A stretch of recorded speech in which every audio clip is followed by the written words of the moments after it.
नमस्कार बच्चों, विद्या मंदिर हिंदी में आपका स्वागत है।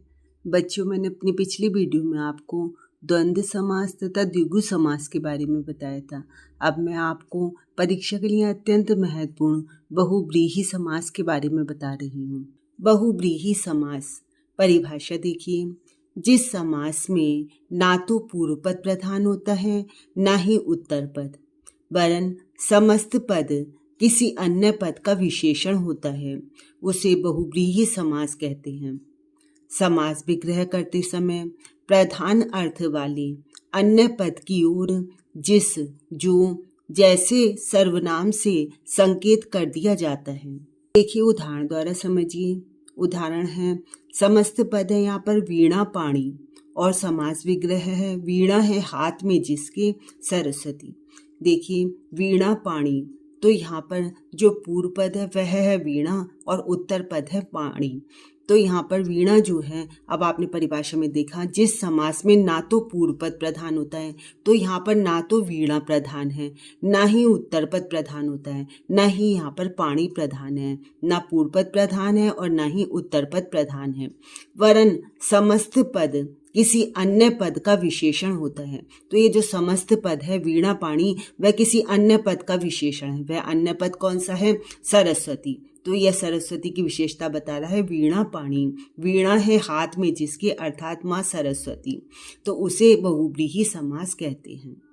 समास विग्रह करते समय, जब हम समास का विग्रह कर रहे हैं, तो समास विग्रह करते समय प्रधान अर्थ वाले अन्य पद की ओर, जो प्रधान अर्थ है यह जो है अन्य पद सरस्वती, इसकी ओर जिस, जो, जैसे सर्वनाम से संकेत कर दिया जाता है। तो यहाँ पर कहा गया है वीणा है हाथ में जिसके, तो यहाँ पर जिस, जो आदि सर्वनाम का प्रयोग किया जाता है। तो यहाँ पर वीणा है हाथ में जिसके, अर्थात सरस्वती। इस प्रकार से यहाँ पर बहुव्रीहि समास है। कुछ अन्य उदाहरण देखिए। पीतांबर, पीत प्लस अंबर, पीत पीला, अंबर वस्त्र, पीला है वस्त्र जिसका, अर्थात कृष्ण। नीलकंठ, नीला कंठ, नीला है कंठ जिसका, अर्थात भगवान शिव। दशानन, दस आनन, दस आनन मुख, दस है मुख जिसके, अर्थात रावण। 12 सिंगा, 12 हैं सींग जिसके, अर्थात हिरन, जो कि 12 सींग वाला होता है। गजानन, गज हाथी, आनन मुख, गज हाथी के समान, आनन है जिसका, अर्थात हाथी के समान मुख है जिसका, अर्थात गणेश, भगवान गणेश। पंचमुख, 5 है मुख जिसके, अर्थात भगवान शिव। लंबोदर, लंबा उदर, लंबा है उदर, अर्थात लंबा है पेट जिसका, अर्थात गणेश, भगवान गणेश का पेट बड़ा सा दिखाई देता है। लंबोदर, लंबा है उदर जिसका, अर्थात भगवान गणेश। त्रिनेत्र, त्रि 3 नेत्र, 3 है नेत्र जिसके, अर्थात भगवान शिव।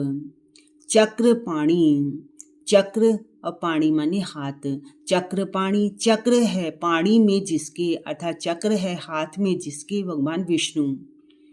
चंद्रशेखर, चंद्रमा है सिर पर जिसके, अर्थात भगवान शिव। श्वेतांबर, श्वेत अंबर वस्त्र, श्वेत है अंबर अर्थात वस्त्र जिसके, सफेद वस्त्र है जिसके, अर्थात सरस्वती। नीलकंठ, नीला है कंठ जिसका, अर्थात भगवान शिव। गंगाधर, गंगा को धारण किया है जिसने, अर्थात भगवान शिव। देखिए, नीलकंठ समस्त पद में प्रयुक्त समास है। द्वंद्व समास, बहुव्रीहि समास, द्विगु समास या अव्ययी भाव समास। देखिए, नीलकंठ, इसका समास विग्रह हुआ, नीला है कंठ जिसका, अर्थात भगवान शिव। तो यहाँ पर अभी मैंने आपको बहुव्रीहि समास के बारे में बताया, तो सही उत्तर क्या है? बहुव्रीहि समास।